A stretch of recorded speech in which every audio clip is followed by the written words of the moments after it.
kegiatan KKM, pertemuan rutin itu panjenengan hadir, sebab ada informasi-informasi yang bisa panjenengan serap. Ya. Mungkin dari pengawas pembina atau dari Pak Kasipenma dan lainnya, atau mungkin secara intern. Karena permasalahan-permasalahan itu harus diselesaikan, bukan dibiarkan, ya. Contoh misalnya kurikulum, boleh, padahal bukan begitu kan. Nah, kurikulum kemarin sudah kurikulum merdeka, tapi sekarang sudah berubah lagi, padahal bukan itu esensinya. Kalau misalnya tidak datang di KKM, ya Bapak-Bapak. Jadi kalau misalnya panjenengan ada kegiatan KKM, mohon untuk hadirnya. Ini hanya sebagai saran saja kepada panjenengan, karena panjenengan ini adalah yang terbaik di masing-masing madrasah. Nah itu, ya. Kemudian selanjutnya, ketika yang namanya ijazah kemarin, jika data siswa itu masih ragu, maka jangan di-generate dulu, ya. Kalau sudah di-generate tidak bisa dirubah, ya. Apalagi yang namanya sudah tidak valid, ya. Itu perlu ada revisi-revisi. Kemudian selanjutnya Bapak, tentang masalah jumlah siswa, mohon maaf kemarin juga disampaikan bahwa data jumlah siswa di proses pembelajaran dan di akhir, ya, itu sangat jomplang. Sangat jomplang. Oleh karena itu minta tolong, nanti sekarang sudah SPMB, ya, sudah murid baru ataupun PPDB, tidak usah mempermasalahkan ya murid dan siswa ya. Ya, tidak usah nanti ngotot-ngotot biar saya murid, biar ya enggak. Silahkan panjenengan mau pakai murid silakan, mau pakai siswa silakan. Yang penting kan personalnya tetap adalah peserta didik kita kan gitu ya. Ini kan kita perubahan-perubahan mindset yang sekiranya tidak mendasar, tidak usah dijadikan suatu persoalan. Jadi jangan sampai yang namanya data di awal, ya misalnya di MTS kelas 7, kemudian kelas 8, akan jomplang ketika yang namanya di kelas akhir, yaitu kelas 9. Kenapa? Karena akan ketahuan di sistem nantinya. Misalnya 7, 8 jumlahnya 50 siswa. Di kelas 9, di kelas 8 itu 50 siswa, di kelas 9 nanti akan berubah menjadi 15. Nah, ini kan sangat ketara ya, jangan seperti itu. Apalagi kan sistem. Ya. Ini kurang lebih hampir 1000 Bapak. Paham? Ya. Ya bukan palsu sih, tidak jomplangnya itu. Kemudian sekalian saya sampaikan tentang masalah, saya sisipkan saja karena kemarin ada tingkat sipal yang pegang madrasah diniyah, tolong upload emisnya. Jika 2 tahun tidak diupload, maka madrasah diniyah akan ditutup, di close langsung, walaupun masih ada perlu proses. Oleh karena itu, jika 2 tahun madrasah diniyah tidak mengupload atau tidak merefresh emis, maka ini akan ditutup. Ya, itulah informasi-informasi kedinasan yang perlu saya sampaikan sebelum kepada materi. Bapak Ibu yang saya hormati, perlu saya sampaikan ya, di awal bahwa sekarang ada kurikulum cinta, nih materinya ya, ada kurikulum cinta, ada pembelajaran mendalam atau deep learning, bahasa kerennya deep learning ya. Kemudian ada perubahan pendidikan, perubahan iklim, ada madrasah ramah anak dan madrasah inklusi.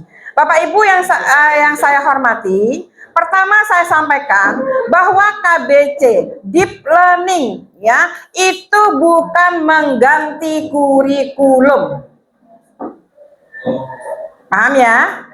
Bukan mengganti kurikulum, tetapi maksudnya kurikulum madrasah melalui pendekatan deep learning, melalui pendekatan KBC, ya.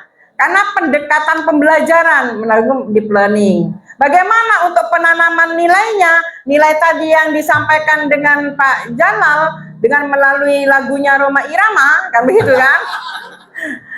Itu adalah penanaman nilai. Sebenarnya madrasah kan sudah melakukan itu, ya, berbasis cinta, ya. Tetapi tidak dimasukkan di dalam kurikulum atau dokumen satu. Ya. Tuh. Bagaimana pendidikan perubahan iklim, bagaimana madrasah ini masuk include kepada kurikulum, tidak berubah ya, tidak merubah kurikulum. Tetapi dari beberapa materi ini dimasukkan kepada kurikulum. Iya, menyempurnakan saja. Oh, nah, apa kira-kira? Nah, saya kan ini saya sudah rangkum yang penting-penting saja dari hasil dari BIMTEK kemarin. Ini tadi sudah saya sampaikan, pendataan saat ini berbasis digital, maka pendataan harus benar dan akan berdampak kepada ijazah. Ya. Pastikan data anak sudah valid. Jika ada data siswa yang masih ragu, maka jangan di-generate. Ini tadi sudah saya sampaikan. Bapak Ibu yang saya hormati, ya. Materi kurikulum di sini, ya. KBC saat ini masih belum diimplementasikan karena belum tervalidasi atau TTD. Kenapa? Ini masih draft. Nih, Pak. Kan ada draft, ya, ini draft, makanya sekedar harus paham, masih draft, belum divalidasi, masih proses, tapi insya Allah sebentar lagi sudah akan divalidasi. KBC bukan pengganti kurikulum, apapun perubahan kurikulumnya tetap berbasis cinta. Cintanya apa yang dimaksud saya ini? Cinta kepada Allah, cinta kepada Rasul, cinta kepada sesama, lingkungan, bangsa dan negara, diri sendiri. Awalnya ada 6, kemudian ditambah menjadi cinta kepada ilmu. Ini maksudnya ya. Nanti saya share rangkumannya biar panjenengan baca.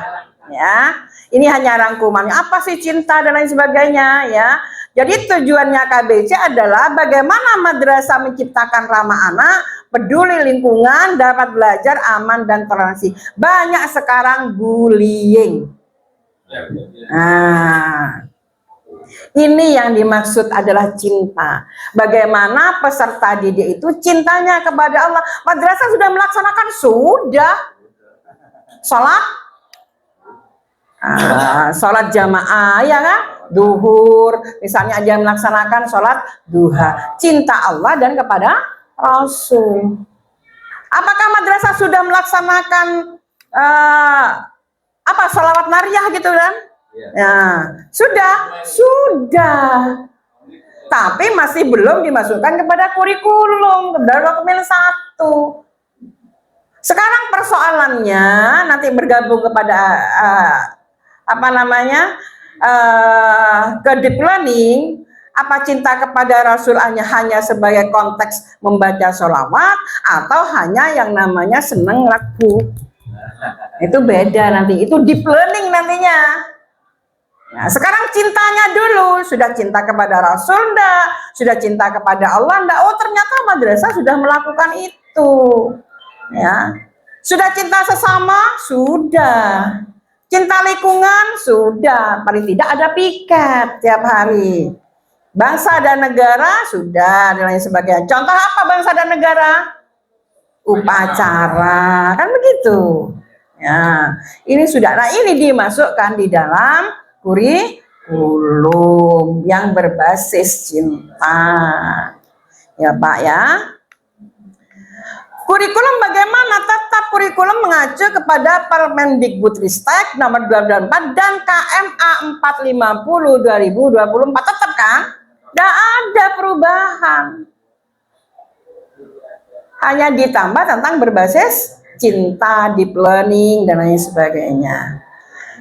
Ya, jika ada perubahan kurikulum, maka akan ada penyesuaian dan tidak ada perubahan yang signifikan. Contoh, kurikulum 2013 kepada kurikulum Merdeka. Apa ada perubahan? Kan tidak perubahan signifikan kan? Seribut cuma, wah ini dan sebagainya. Ternyata setelah kita jalanin ada masalah. Ya, tidak ada masalah. Kan hanya namanya pemerintah selalu ingin mengevaluasi bagaimana mutu pendidikan akan menjadi lebih baik. Sehingga karena membaca banyak bullying, banyak kekerasan, ya. Kemudian ada sekarang anak-anak kan melaporkan orang tuanya, kepada gurunya, orang tuanya, ya dan lain sebagainya, maka perlulah yang namanya kurikulum itu berbasis cinta. Tuh Bapak ya, jadi filenya sekarang. Jika madrasah masih menggunakan K13 untuk segera mengganti kurikulum Merdeka, di sini masih ada Pak? Tidak ada semuanya ya kurikulum Merdeka. Apa bedanya? Ya berarti dia tidak melaksanakan, tidak mengalami sejarah diantaranya, kan begitu. Panjenengan kan sudah mengalami proses sejarah kurikulum K13, kemudian melangkah kepada kurikulum Merdeka, kemudian lagi kepada kurikulum yang berbasis cinta, diantaranya itu. Jadi berbasis cinta itu Bapak Ibu, biarkan kita itu anak melakukan segala sesuatu penuh kesadaran, penuh dengan cinta, dengan benar-benar cinta. Nah, kemudian jika ada panjenengan implementasi coding dan AI, nah ini kan ya, sekarang kan sudah mewabah atau viral dengan memakai AI, ya, hanya tinggal kita perintah keluar langsung red itu semuanya. RPP berbasis cinta misalnya, red keluar semuanya, ya. Bisa dilaksanakan jika sarana dan prasarana terpenuhi. Jika sarana dan prasarananya terpenuhi. Kalau masih belum, panjenengan tidak usah melaksanakan AI dan coding, ya, implementasinya, ya, tidak usah melaksanakan itu. Tapi jika memang siswanya sudah berbasis IT, pakai HP semuanya, ya monggo silahkan dengan memakai AI, tidak ada masalah coding dan AI. Tapi Bapak Ibu memang ada plus minusnya. Kita kadang-kadang memakai coding dan AI-nya, apa yang kita tidak tahu, instan, tahu semuanya. Sehingga kurang untuk bernalar kritis. Nah, ya Manda.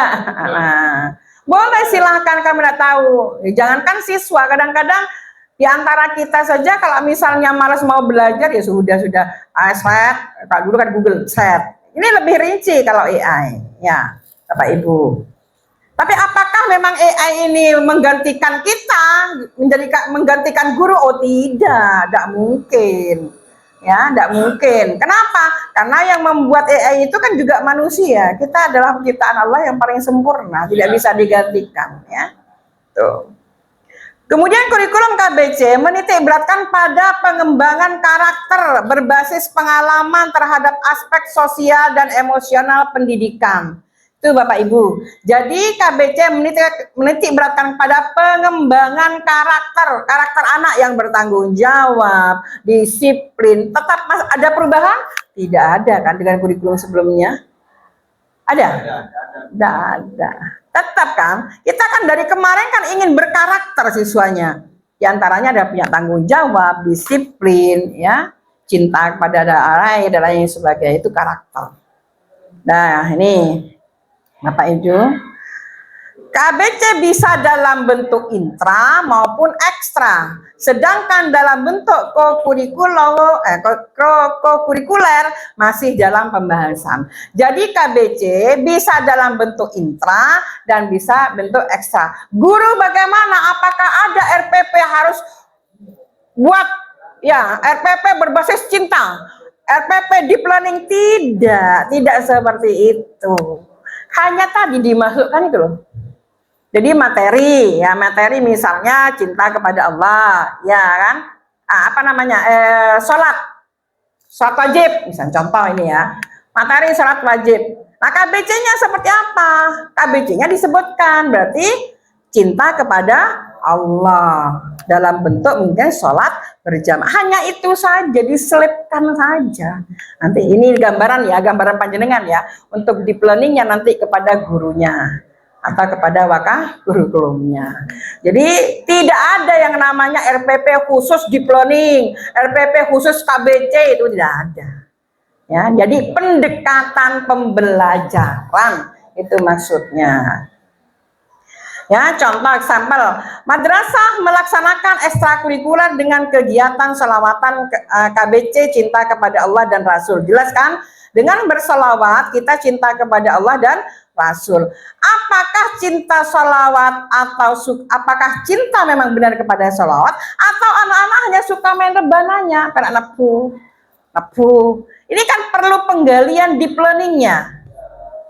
Kalau misalnya hanya suka main rebana, sukanya di situ, maka kita kita buat sarana yang lain. Nah, itu senang napu, mungkin karena senang musiknya saja kan bisa dia suka musik dangdut, musik pop dan lain sebagainya. Tapi kalau misalnya suka kepada sholawat, berarti ini include-nya juga kepada rebananya. Apakah dokumen yang dibuat guru? Tidak ada, karena sudah include ditambahkan di RPP atau modul ajar. Ibu apakah pakai RPP, apakah pakai modul ajar sama saja, tidak ada masalah. Mau pakai RPP silahkan, mau modul ajar silahkan, tidak ada yang perubahan signifikan itu, tidak ada kan? Yang paling ribut itu kan karena tidak membuat RPP. Iya kan? Nah, gimana ini? Seperti apa ini RPP-nya? Ribut mungkin di guru-guru di bawah. Coba tengkumin hisapun RPP nana sari men makabeyo Pak. Enteng gigane ka masalah ya. Karena begitu. Silahkan, namanya kita yakin bahwa perubahan pasti akan mengarah kepada yang lebih baik. Tuh. Nih, di awal tahun pelajaran hendaknya guru berkumpul untuk membahas materi yang diintegrasikan ke KBC. Jadi Bapak Ibu, sama seperti yang namanya P5. Tema, ya kan? Nah, tema cinta lingkungan, contoh. Berarti dikumpulkan, ya ini temanya cinta lingkungan yang P5. Kira-kira materi apa dari beberapa? Kan begitu, ini sama saja dengan KBC, ya. Materi perubahan iklim ini sudah, kemudian materi perubahan iklim, ya, pendidikan perubahan iklim maksudnya di sini.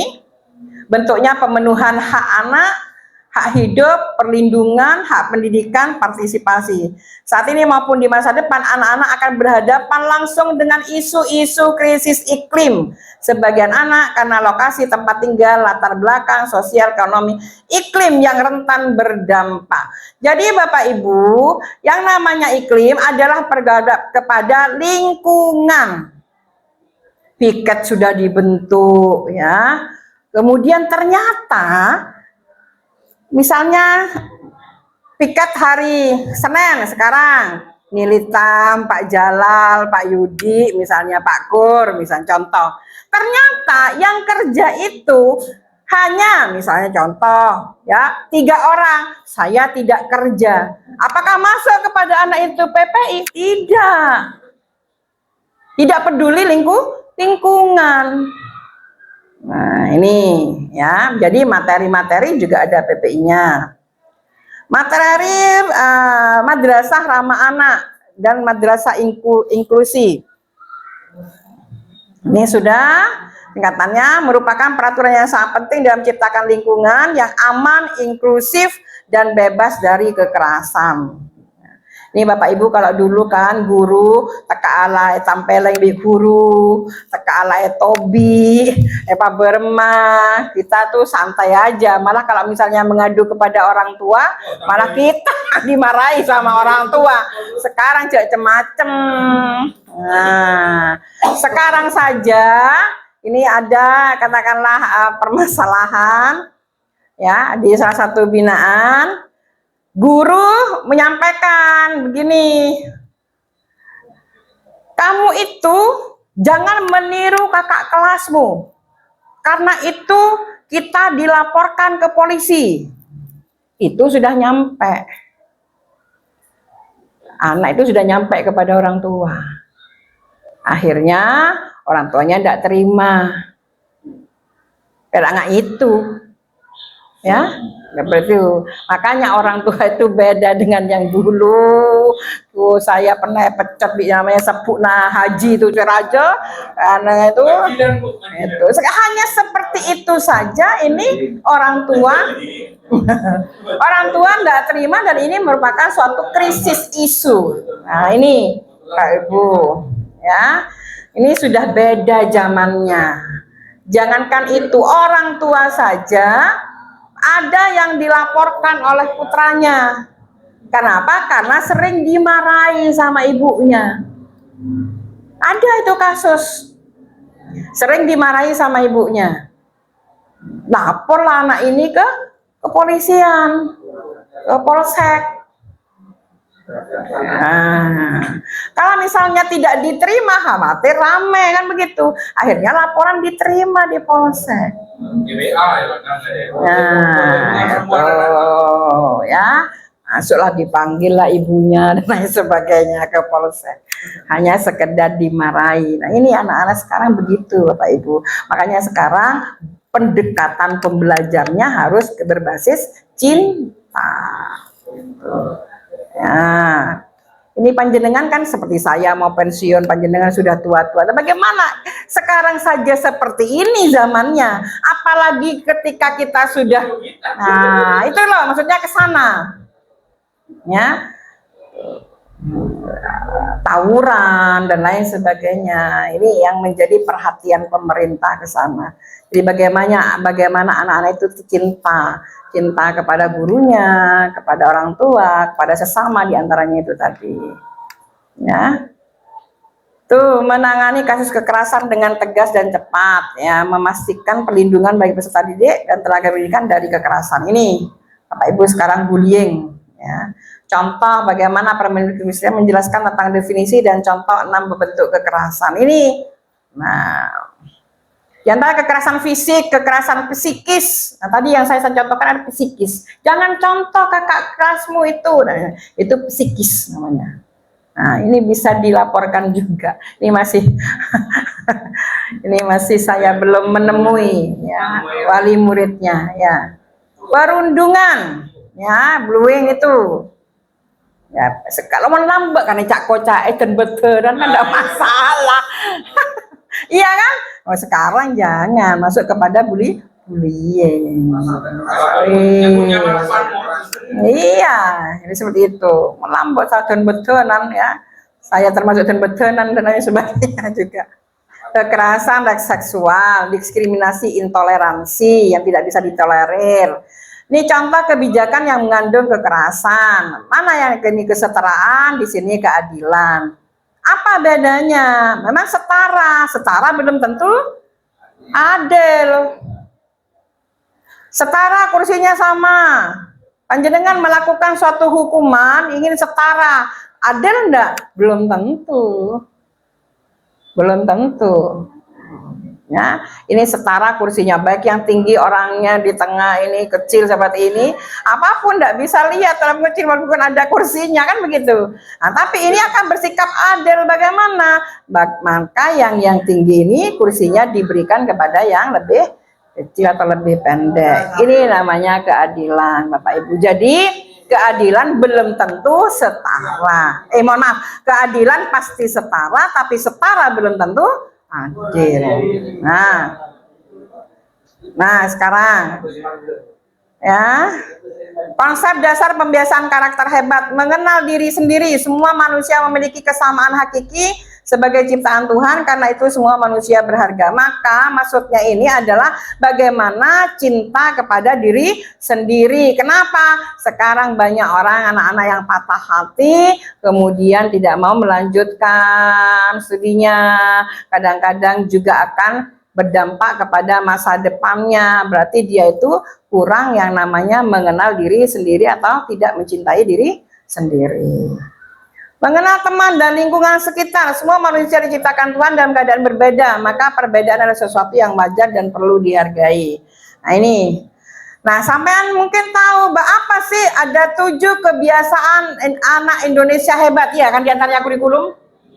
Ya, apa kebiasaannya dari Indonesia hebat? Harus tahu ya Pak, ya. Bangun pagi, beribadah, berolahraga, makan sehat dan bergizi, gemar belajar, bermasyarakat, dan tidur cepat. Ini yang harus diimplementasikan di dalam kurikulum dengan 7 kebiasaan anak Indonesia hebat. Oh, ya. Pembelajaran inklusi adalah pendekatan pendidikan yang memastikan semua peserta didik, termasuk mereka yang memiliki kebutuhan khusus. Bapak Ibu, kebutuhan khusus, mohon maaf, bukan dari fisik saja loh ya. Kebutuhan khusus panjenengan bukan hanya melihat dari fisik saja, tetapi kebutuhan khusus, misalnya satu kelas, ada satu anak yang lebih pinter daripada yang lain, berarti itu butuh kebutuhan khusus dari guru. Jadi jangan disamakan cara mengajarnya, karena itu akan membuat anak down, tetap aja stagnan di situ. Tapi ketika kita punya anak yang memang benar-benar IQ-nya lebih baik, maka itu termasuk kepada kebutuhan khusus. Oh ya, bukan hanya kepada anak-anak yang punya kekurangan fisik, bukan. Kemudian ini kebijakan Kabid Penma kemarin, ya. Peningkatan mutu madrasah semakin besar. Ini pemerintah mengevaluasi tetap lambat. Kenapa? Kurikulum berganti, terus sebentar lagi diganti. Karena akselerasinya kok tidak ada percepatan pertumbuhannya ini. Beremah mereka TK 13. Sebelumnya itu apa? Kurikulum apa ya dulunya itu? Sebelum K13 KTSP. Nah, sebelum KTSP apa siswa cepat itu loh, apa SCBSA, ya kan macam-macam kan kurikulum. Tapi kenapa kok stagnan? Sudah diganti. Kenapa? Karena memang akselerasinya percepatan dalam anak itu tetap. Mengapa dari K13 ke kurikulum merdeka? Makpakun. Ya enggak? Ada perubahan? Tidak, karena di kurikulum merdeka tidak diterapkan benar-benar kurikulum merdeka oleh guru. Repot, ribet. Kalau kurikulum merdeka kan begini, ada yang namanya ketika dimasuk ke kelas, gurunya sudah ada pemetaan, ada yang low, ya kan? Ada yang middle, ada yang high. Beda saya rendah IQ-nya, beda saya tengah-tengah, beda saya pinter. Nah, ketika guru masuk, aduh, jadi ribet, ajar biasa pada. Soalnya apa pada dia? Nilainya apa pada? Akhirnya kan tidak ada perubahan. Nah, ini jadi jangan menyalahkan pemerintah dalam hal ini sudah berusaha, tetapi kita di bawah belum menerapkan secara maksimal. Seharusnya kan begitu Bapak Ibu. Jadi yang pintar akan lebih pintar. Yang kalau misalnya sama, ketika pembelajaran sama, contoh misalnya sudah mengajarkan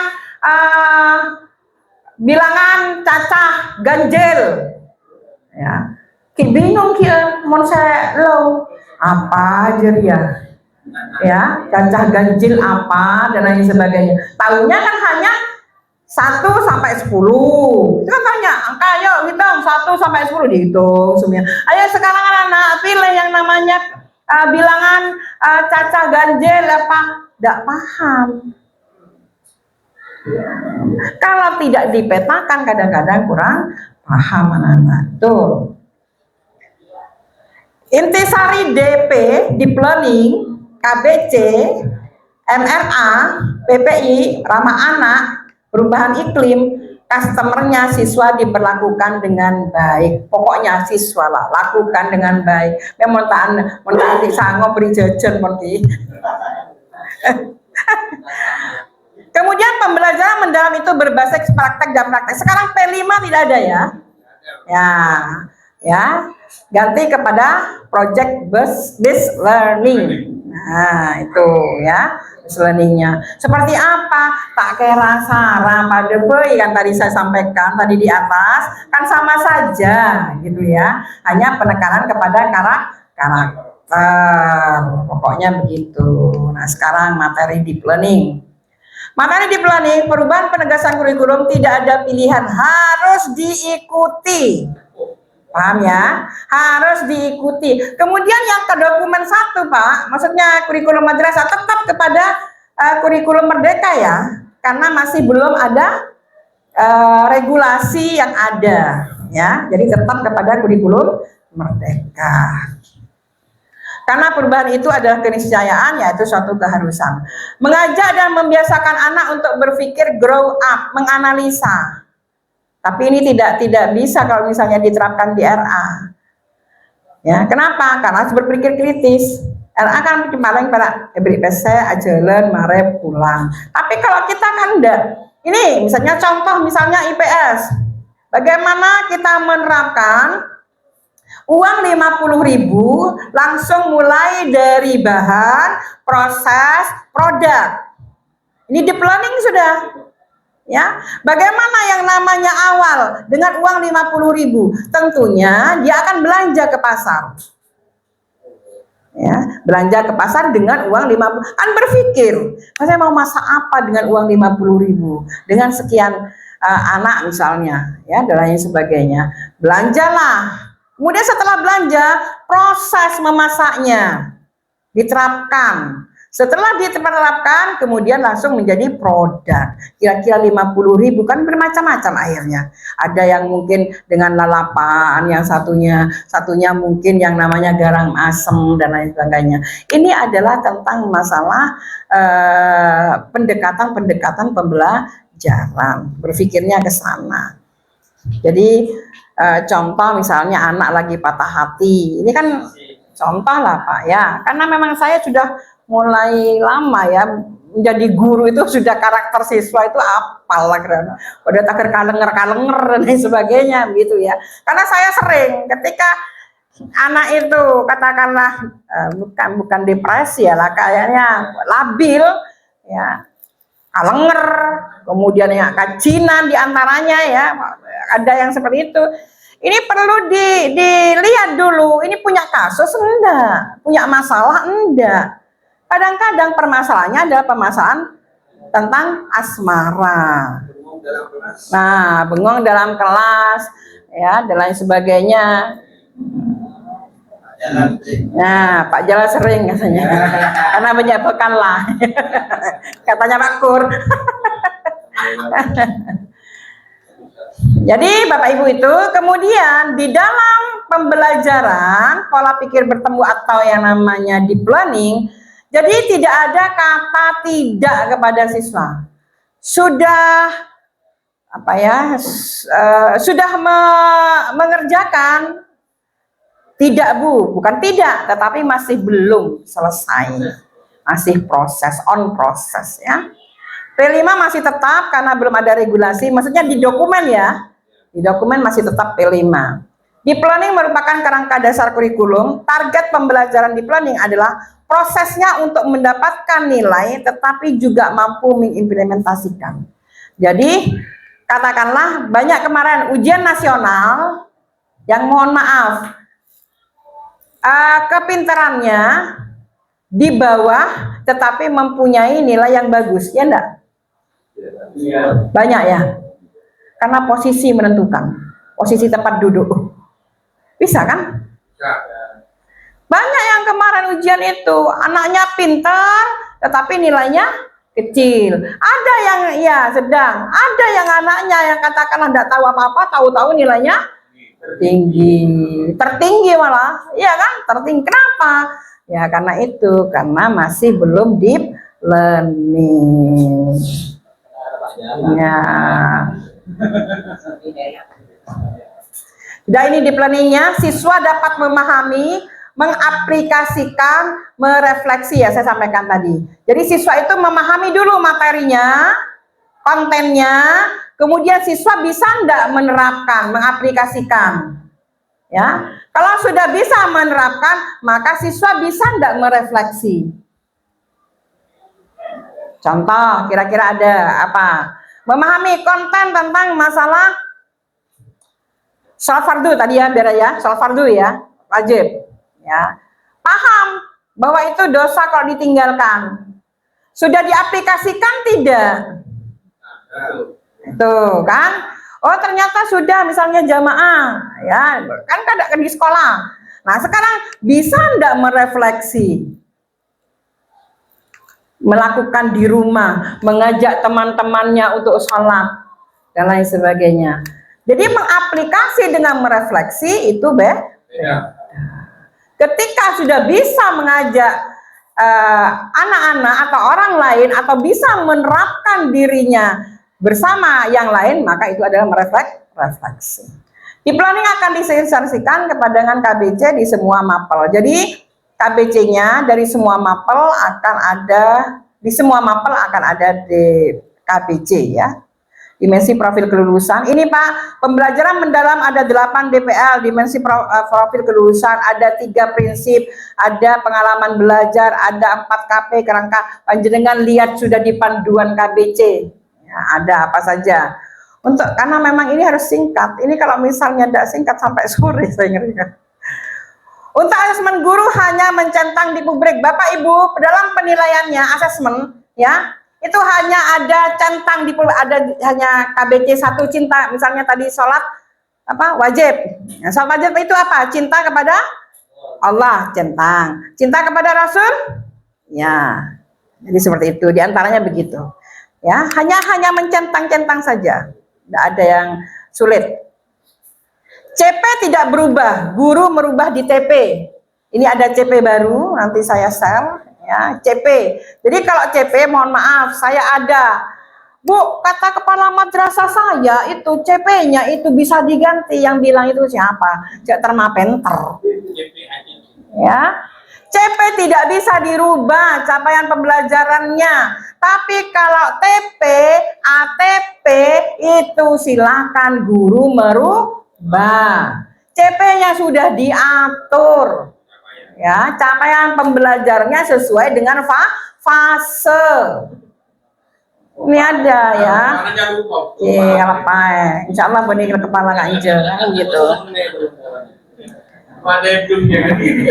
Sudah, saya kira itu saja Bapak Ibu tentang deep learning, KBC, ramah anak, PPI, pendidikan perubahan iklim dan lain sebagainya. Sudah saya sampaikan secara umum. Insya Allah panjenengan sudah tahu ya, yang intinya bahwa pendekatan ini KBC, kemudian deep learning dan sebagainya adalah merupakan pendekatan pembelajar, bukan kurikulum.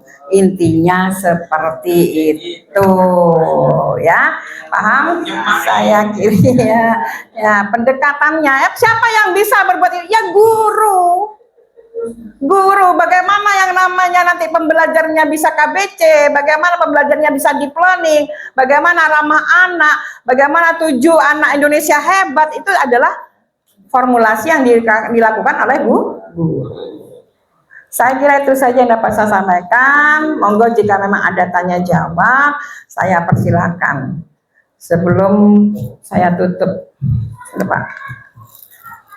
Baik, terima kasih Ibu atas paparan tentang masalah kurikulum tadi. Jadi intinya dokumen kurikulum itu tidak ada perubahan, cuma ada penyempurnaan terkait dengan kurikulum berbasis cipta dan kurikulum yang berbasis learning itu.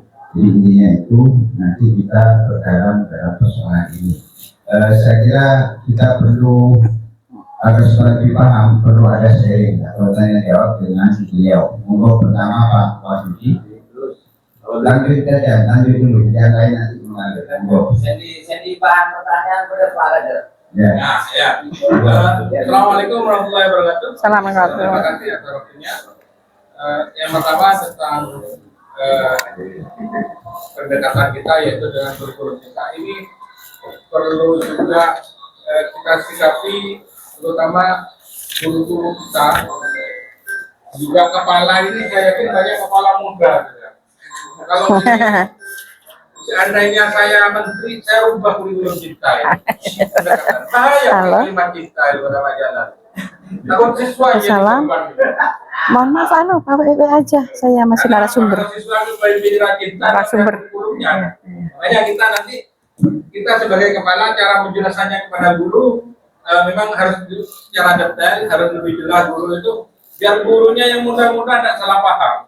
Berarti harus mencintai muridnya harus mencintai gurunya. Itu juga perlu hati-hati. Jadi kita antisipasi mulai dari sekarang. Yang tadi tentang deep learning itu kan harus diterapkan. Sedangkan kita kurikulum merdeka. Merdeka itu katanya kalau kita istilahnya merdeka itu lebar. Tapi dalam artian kan deep learning itu kan sebagai faktor pendekatannya. Dalam menerapkan dari faktor deep learning sendiri butuh cinta. Ya, butuh cinta. Yang lebih spesifik itu arahnya kemana gitu. Baik, terima kasih. Yang lain kita geser dulu agar supaya lebih paham dulu ya. Jadi yang pertama dari Pak Yudi itu tentang istilah kurikulum kita. Ya, ini sangat berbahaya dalam hal formatif kita. Memang benar ini Pak, di satu sisi di kabupaten lain itu gara-gara guru perempuan yang sudah kena PDKK ternyata suaminya dicerai. Ada betul ini sebenarnya. Khawatir karena guru kita. Baik, yang kedua tentang cara implementasi PP ini. Saya kira bagus ini pertanyaan Pak Yudi. Monggo bisa dilanjut dulu. Terima kasih, Pak. Saya sampaikan tadi bahwa cinta itu fokusnya kepada siswa, ya kan? Objeknya adalah siswa. Bagaimana siswa itu mencintai dirinya sendiri, mencintai sesamanya, ya kan? Bukan saling cinta love-lovean kan, bukan kan? Ya. Ya. Jadi cinta itu kita itu udah karena guru, ya. Guru itu bagaimana mengajarkan ya nilai-nilai kecintaan yang objeknya itu adalah siswa, ya siswa. Siswa ini yang saya sampaikan tadi, bagaimana siswa itu mencintai sesamanya, bagaimana mencintai yang namanya cinta kepada Allah dan cinta kepada Rasulnya. Pokoknya segala suatu pendekatan itu adalah kepada siswa. Itu yang KBC, ya cintanya. Kemudian tentang masalah deep learning. Ya, deep learning ini yaitu praktek menemukan solusi. Kalau diskusi kan hanya sekedar diskusi, ya, diskusinya. Tapi bagaimana deep learningnya? Berarti dia harus praktek. Bagaimana ya namanya contoh ya kira-kira apa di madrasah yang saat ini menjadi suatu problem. AHP diantaranya, ya. Ini salah satu, mohon maaf. Kalau satu sisi mungkin HP, ada yang madrasah mengizinkan siswa bawa HP, ya kan? Ada yang namanya tidak boleh karena benturan dengan aturan-aturan pondok, misalnya begitu, ya. Dari HP tentunya pasti ada bahan dalam arti sarana. Kalau sebagai sarana kan baik, Pak. Ya kan? Misalnya ada contoh bagaimana gurunya membuat memberikan materi, silakan lihat YouTube tentang masalah lingkungan, pembuangan sampah, ya, sampah. Dia sudah ada sarananya, HP. Ya, membuang sampah pada tempatnya. Bagaimana dia menerapkan kepada dia sudah tahu punya, oh ternyata sampah ini tidak bagus kalau dibuang sembarangan. Ini kontennya, materinya. Bagaimana menerapkan? Maka siswa itu membuang sampah kepada tempatnya. Ini penerapan. Bagaimana afirmasinya? Yaitu bagaimana mengolah sampah ini menjadi produk yang baik. Ini loh maksudnya ke sana. Deep learningnya ke sana. Ya. Tuh, deep learning. Soromeker. Makanya sekarang kan soal-soal itu kan jarang langsung pada, pasti kan analisis. Nah, kalau sudah anak tidak terbiasa analisis, 1 tambah 1 menjadi 2, ini tidak bisa, akan dibuat soal cerita.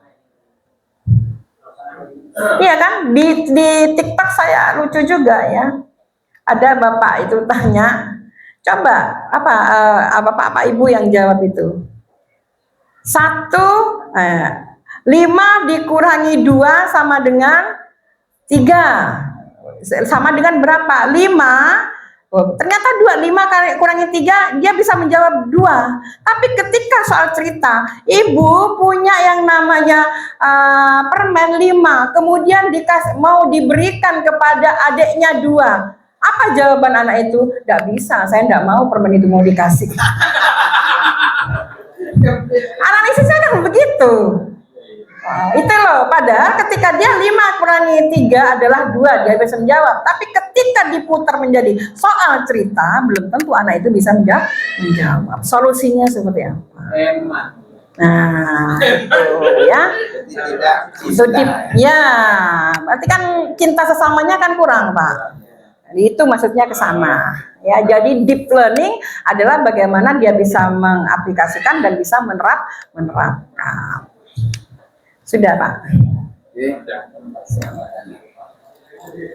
Baik, saya kira pertanyaan kali ini sudah jelas Pak ya. Jadi yang pertama tentang kurikulum cinta itu, tugas cinta itu berarti adalah bagaimana menanamkan rasa cinta kepada siswa dengan indikator yang tadi itu, tapi dalam konteks no musrah, Ya, itu apa? bukan ke sana arahnya. Jadi sesama itu saling menghormati, saling menghargai, kalau gitu ya.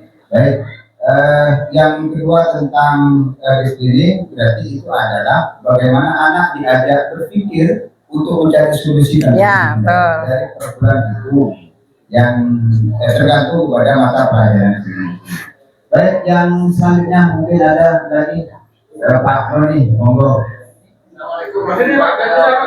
Waalaikumsalam. Mohon maaf dulu. Pertama, kurikulum berbasis kita ini kan model, termasuk ini model. Terus judul kurikulum kita apa?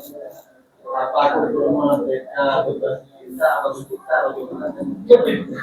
Yang itu harus Jangan berhenti. Yang kedua, P5 dan tadi kan sudah diganti dengan PJBL, Best Learning. itu gimana? Aturan jamnya. Dengan saya P5 kan masih jamnya ada di ya kayak bahasa Indonesia 5 jadi 6 jadi 5.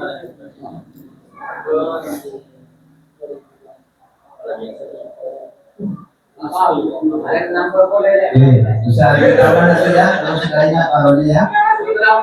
Ya baik, yang pertama itu diumumin kurikulum madrasah itu bunyinya apa judulnya? Di cover.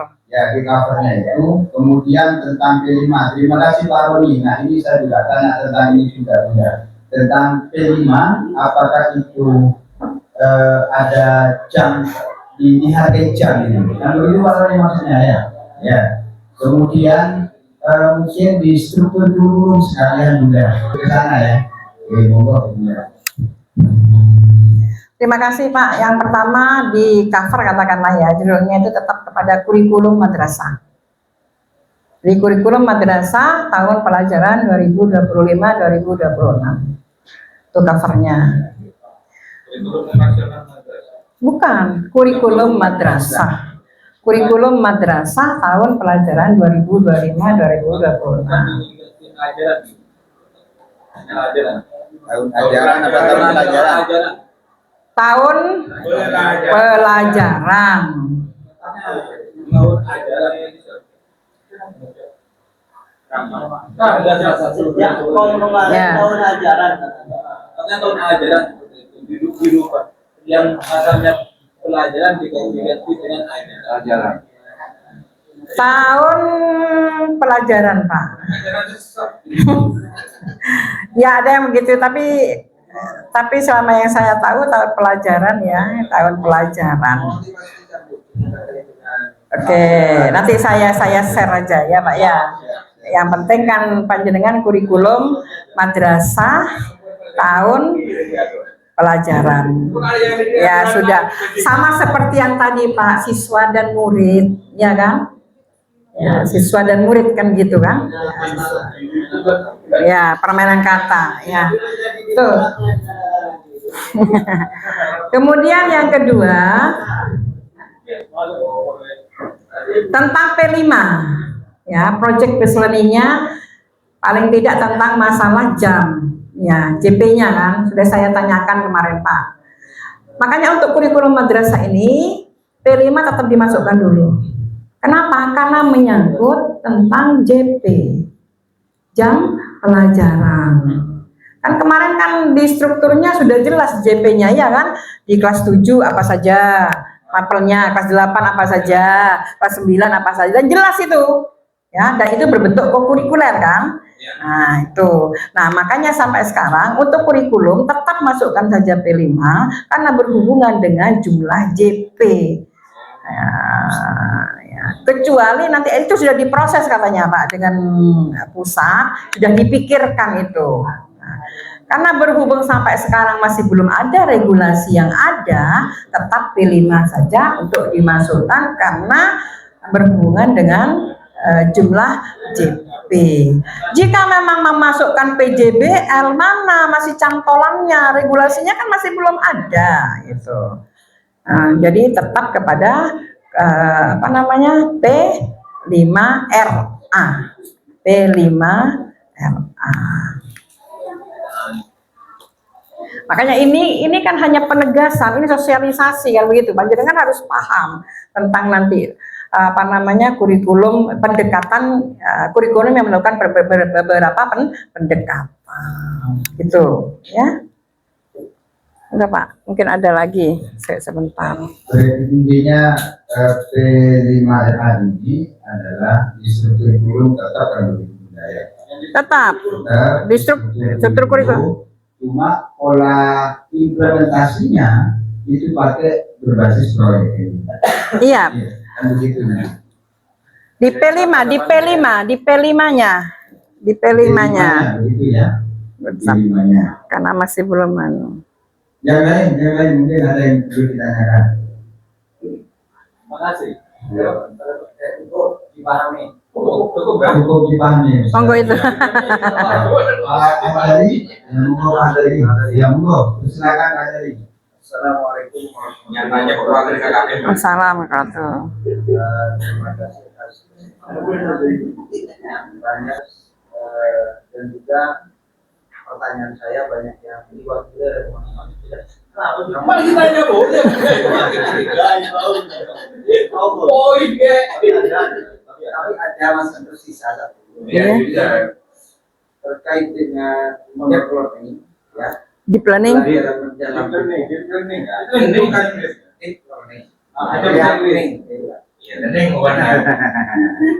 itu kan pembelajaran mendalam sama halnya kita itu ada tujuan ya.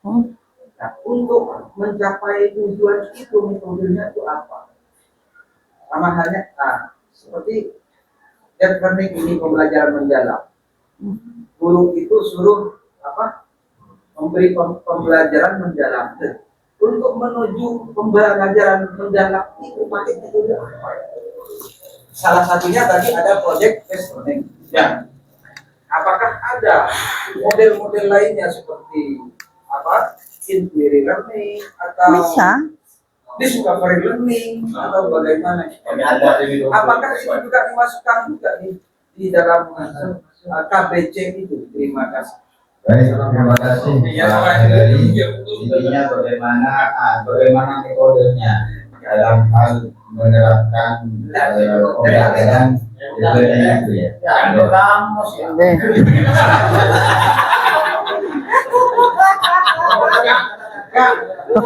Aku juga Pak. Ini anu. Terima kasih Pak.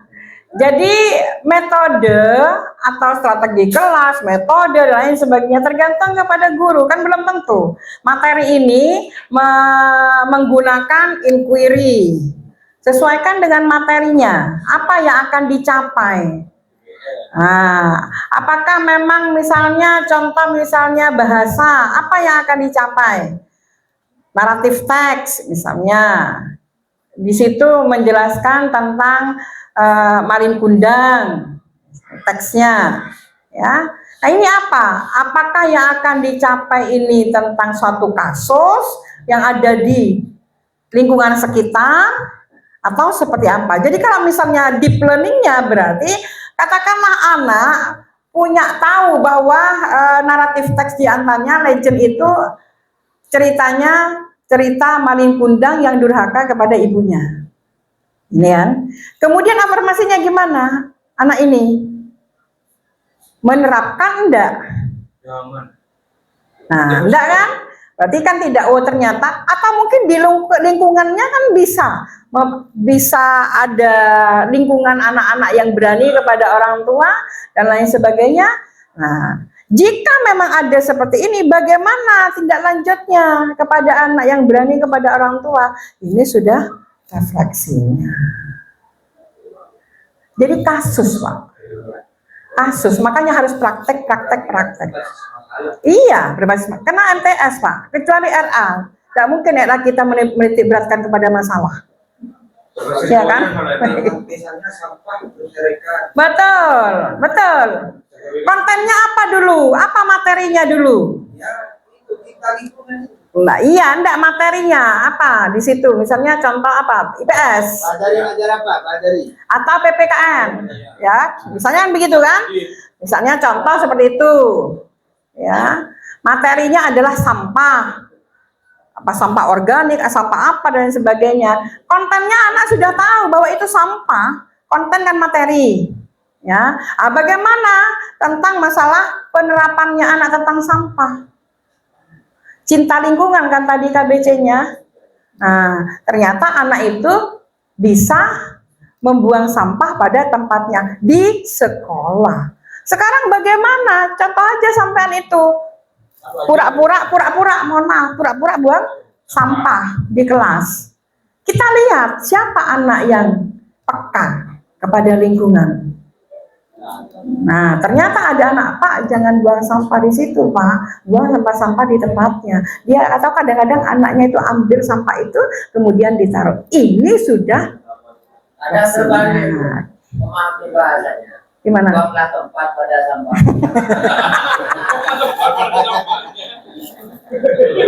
Berarti nanti di laporan bosnya itu tempat sampah mana loh, Pak. Jadi seperti itu. Yang penting ya buang mantan ke tempat sampah.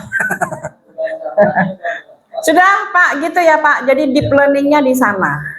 Pokoknya yang penting anak-anak itu diajak untuk berpikir kritis, memecahkan suatu permasalahan. Kenapa Pak? Sekarang mohon maaf, gaya hidup sudah beda. Yang mungkin di pondok, ya, tapi di luar ada anak yang mengapa kadang-kadang pertimbangan tidak boleh bawa HP anak-anak. Ya, ini kan ada pertimbangan sendiri, ada yang boleh. Kenapa? Karena kadang-kadang anak itu silau dengan HP-nya temennya. Panasan akhirnya bisa. Nah, itu kan. Tuh. Nah, bagaimana solusinya? Oh, saya kepingin yang namanya HP lebih bagus. Nah, ini banyak kadang-kadang dampaknya kepada hal-hal yang kurang baik. Ini loh maksudnya ke sana. Nah, deep learningnya ke sana. Saya kira itu Pak. Kayak anak SMKN support, handphone lo, 3 hari aja. Baik, mungkin masih ada Bapak terkait dengan acara pada siang hari ini.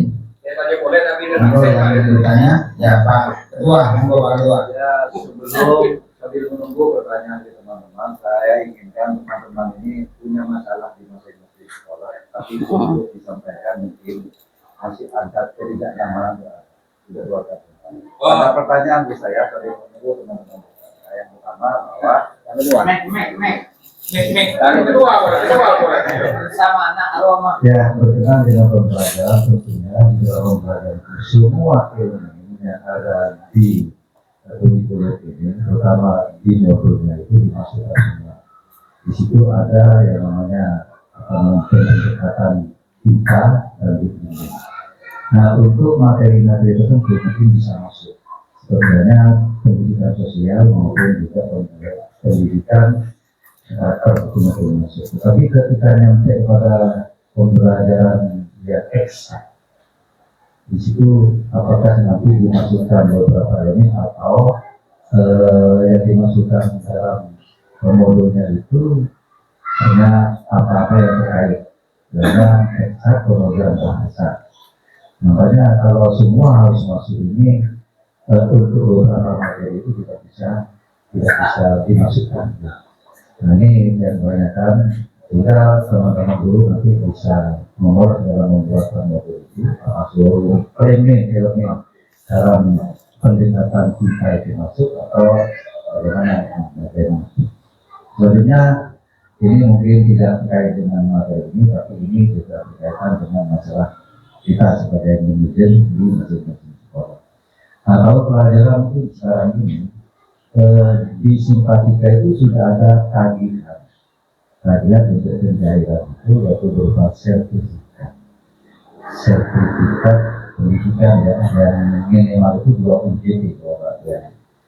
Nah yang begitu itu tahun kemarin itu Enma sudah mengadakan dengan biaya yang lumayan oleh sebagian tidak, tapi kalau namanya dikasih itu tidak begitu ya, kalau kita dengan keilmuannya, tapi karena tidak terbiasa seperti itu, jumlah uang yang kita itu lebih besar. Kemudian juga ada penawaran, jadi di situ ada gratis dan lain sebagainya. Tapi yang saya alami ketika mengikuti konten itu harus mengikuti sampai 3 hari.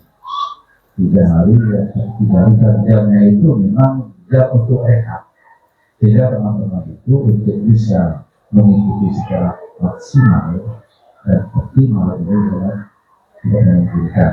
Nah, saya berhubung dengan pengurus KKN bagaimana kalau KKN ini bisa mengadakan kegiatan itu berarti sertifikatnya bisa diterima. Artinya nanti ketika masuk di sini kita tidak akan penolakan oleh aplikasi. Kalau seperti ini ya mungkin walaupun biaya ada pembiayaan itu, tapi itu waktunya jelas.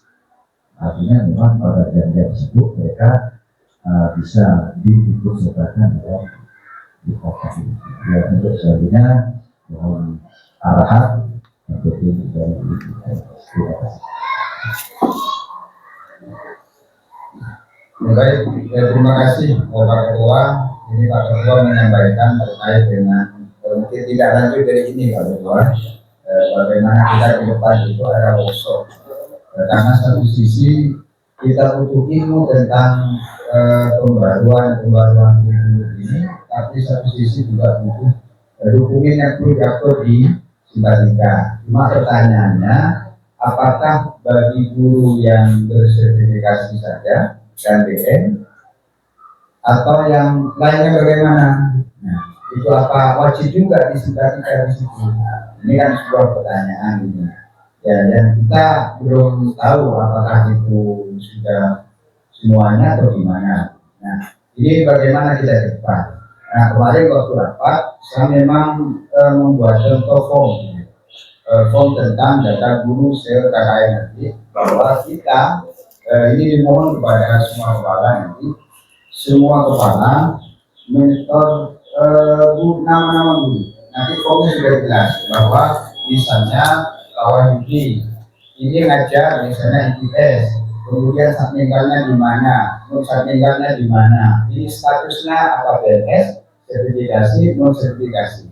nanti ke sana. Nah, kenapa demikian Bapak? Karena kita terkait evaluasi dengan pertama masalah GP kemarin. Jadi kita pengurus itu harus paham juga bahwa guru matematika ini di KKN Bina Barat ada 20 misalnya. Maka kita akan melatih semua. IPS hanya ada 10 misalnya, yang sertifikat misalnya. Jadi kita ke sana juga. Nah, kaitannya juga dengan yang disampaikan oleh Pak Ketua, ketika kita akan mengadakan workshop, ini apakah fokus pada guru sertifikasi saja misalnya? Oke, berapa sih guru sertifikasi yang ada di KKN Bina Barat? Yang guru sertifikasi itu berapa? Yang PNS itu berapa? Nah, ini yang menjadi garapan kita bersama nanti, yang tentunya kita harus memfasilitasi. Jadi saya kira begitu Bunda. Yang pertama mohon penjelasannya terkait dengan yang ada di Simpatika, apakah itu hanya guru PNS dan yang bersertifikasi atau secara keseluruhan? Oke, terima kasih untuk yang workshop. Itu 20 JP ya minimal. Ya kan? Ya, 20 JP. Kemudian untuk yang di Simpatika, nah, untuk sementara kan itu di regulasinya surat edarannya adalah persyaratan pencairan TPG, ya kan? Nah, berarti kan khususnya adalah yang TPG. Jika memang guru mau ikut juga, monggo, itu terserah panjenengan. Tapi di situ di Simpatika, karena persyaratannya di surat edarannya adalah bagi guru yang persyaratan untuk pencairan sertifikasi atau TPG. Itu yang pertama. Kemudian yang kedua, untuk yang namanya workshop, tidak mungkin yang namanya hanya satu KKM dihadiri saya, Pak. Iya. Ya, berarti tingkat adalah kabupaten. Tuh, tingkat kabupaten seperti di Eman 2 kemarin, yang Pak Jalan kan ya, yang hadir waktu Morsemi itu yang mewakili. Itu kan workshopnya Eman 2 kan. Nah, mengundang Pak Sugio kalau tidak salah. Ya, Pak Sugio, tapi beliau tidak hadir. Tapi di situ pematerinya adalah kepala Kemenang, Pak Kasih, kemudian pengawas ya Bu Uswatun sebagai Eman 2 di situ. Nah, itu bisa mengadakan workshop di situ. Ya, tidak bisa yang namanya dihadiri saya. Ya, dari saya. Ya, kasih penma, monggo seperti apa nanti itu ranahnya Pak Kasih, Pak. Ya, ranahnya Pak Kasih. Ya, itu. Boleh Pak Kasih. Saya kan bilang, memang aku cengkul, tak salah kenapa? Nggak keruang. Tapi persoalannya ini workshop, kan gitu. Hanya workshop hanya sekedar seperti yang di Nurul Wafa kemarin ya Pak ya. Apa itu? Nah itu kan kan tidak ada sertifikatnya. Nah, sekarang sertifikat kan harus sesuai Pak standarnya. Mungkin kita kalau bisa dari pengurus KKN seperti kemarin yang kita di MAN itu di NTSL di Nurulapa, kita mengadakan workshop dengan biaya seminim mungkin, tapi itu kayaknya bekerja sama dengan KPI ya Pak SDF itu KPI itu bisa. Mungkin apakah itu diakui juga standar ya kriteria workshop yang bisa diterima secara nasional sertifikatnya itu. Ya, kalau nasional Pak, seperti anu kan di situ ada kok Pak di surat edarannya kan ya ada ya, diadakan oleh kantor Kementerian Agama kan begitu kan dari seminggu ada kok saya kok tidak ada di sini ada laptop satunya ada di situ coba buat anu ya buka lagi ya ada di situ ya di surat edaran ada. Itu diadakan oleh kantor Kementerian Agama. Kemudian kan kemarin itu kan sampai bingung. Ini kan bukan hanya sekarang kan ya ramenya ya. Maksudnya bukan ramenya yang mencuatnya bukan sekarang. Waktu di awal-awal surat edaran ini gimana ini? Apa diakui atau tidak? Ini dan lain sebagainya kan begitu. Ingat enggak? Ya. Ternyata bapak-bapak ikut di secara online. ya di anunya Kemenang minat itu ada. Iya, ya ada yang saya tidak ikut pintar, tapi juga yang penting yang bertaraf nasional kan ada seperti itu secara online dan itu dimasukkan sah-sah saja, tidak ada masalah kan gitu. Nah, online. Kalau misalnya panjenengan mungkin ya apa namanya ingin mengadakan seperti itu yang misalnya tarafnya adalah misalnya provinsi misalnya ya, itu kan bisa minta secara online dari beliaunya dari sana melalui Pak Kasih gitu, secara online dari sana, kemudian Pak Kepala dengan yang lain bisa secara offline, bisa pandai seperti itu ke Pak Kasihnya ya. Tapi yang terpenting sampean itu harus punya data guru seluruhnya berapa, kira-kira dengan budget sekian berapa, kan gitu. Ini harus diperhitungkan dulu. Nah, selain nanti informasi-informasi yang lain tentang budget yang katakanlah pemateri yang dari Kanwil kan begitu, nggak masalah, monggo. Sampai itu ranahnya Penma Bapak Ibu ya. Nah, saya kira itu Pak tentang masalah diklat atau bimtek atau workshop. Kalau kemarin kan tidak butuh tentang sertifikat, tapi karena sertifikat ini bukan asal-asalan membuat kegiatan, laksanakan kegiatan, tapi ada standarnya di situ. Ya. Kemudian yang kedua, yang pertanyaan pertama dari Pak Jalal yaitu di planning ini untuk eksak bisa Pak, bisa. Contoh misalnya IPA, ya IPA tentang masalah listrik, itu kan ada hitung-hitungannya, ya. Atau iklim apa terjadinya hujan, ya. Nah itu kan bisa cinta kepada Allah, bisa ke sana, ya. Saya kira itu saja, semuanya bisa Pak. Misalnya tentang masalah bilangan, rukun iman itu berapa, rukun Islam berapa, itu masuk ke sana, ya bisa. Itu Pak, terima kasih. Kalau sikap sesamanya, ya kalau dalam ya, hujan itu kita harus berbaik hati dengan hujan, Pawang.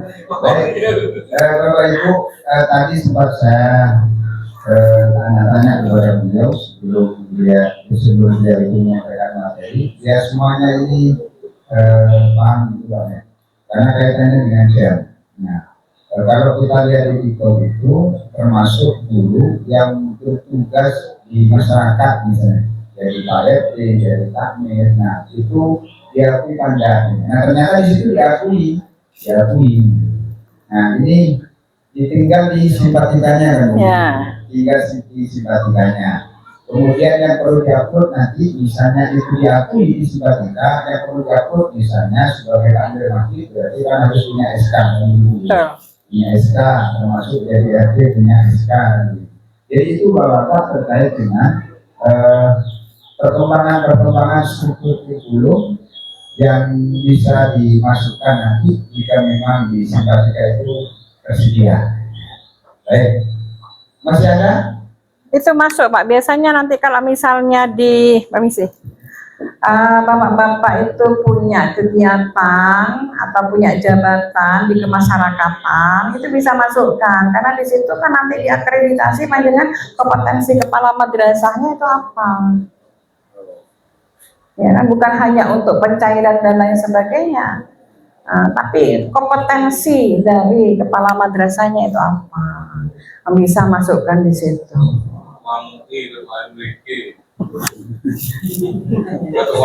Ketua komite harian ya, ketua komite harian, ketua KKN. Baik, masih ada? Cukup?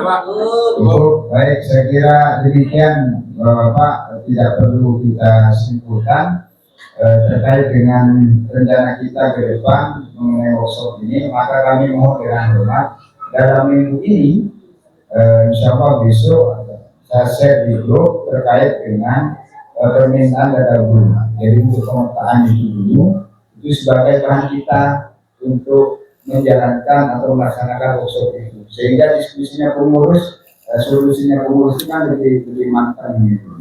Jadi mohon dengan hormat kepada semua camat, jika di grup kita permintaan data guru itu bukan untuk di eksklusi luar, tidak, tapi khusus di internal kita saja. Mohon tidak perlu disebar kemana-mana. Saya kira itu, terima kasih. Saya selaku pemandu acara ini mohon maaf apabila ada yang kurang berkenan. Mungkin ada lagi itu sebelum kita tutup. Sudah selesai. Sudah selesai. Dari Pak Ketua, Bendahara, Udah jadi rumah tangga aja. ya ada keuangan. Ya, yang enggak kebagian teman-teman. Jadi Pak, bentar, Pak, biar jelas Pak. Biar jelas. Saya lunas bulan lah. Terima kasih kami sampaikan langsung saja. Saya infokan kepada teman-teman